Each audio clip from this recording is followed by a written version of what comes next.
আর নজর রাখবো নদিয়ার দিকে। জগদ্ধাত্রী পুজোর নিরঞ্জনেও পুলিশের লাঠিচার্জ। কৃষ্ণনগরের চকের পাড়া বারোয়ারি পুজোর বিসর্জনে ব্যাপক উত্তেজনা।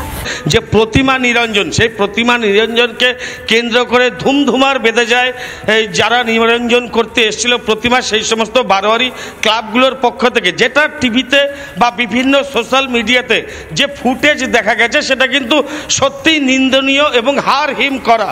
সেখানে দেখা যাচ্ছে যে সমস্ত দর্শনার্থীরা বা পূর্ণার্থীরা প্রতিমা নিরঞ্জনের জন্য এসেছিল তাদের ওপরে বেপরোয়া লাঠিচার্জ করতে পুলিশকে দেখা গেছে, এই কোতোয়ালি থানার পুলিশকে।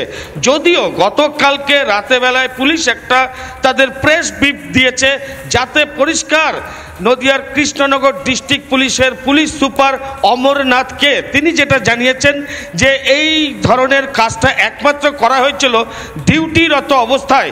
দুজনা মহিলা সিভিক পুলিশের ওপরে সে সাধারণ মানুষ তারা কিন্তু যথেষ্টই মারমুখী হয়ে যায় এবং এই দুই মহিলা কনস্টেবলকে শারীরিকভাবে নিগৃহীত করা হয়েছে। শুধু সেই অভিযোগে পুলিশ এই লাঠিচার্জ করে বলে জানিয়েছে।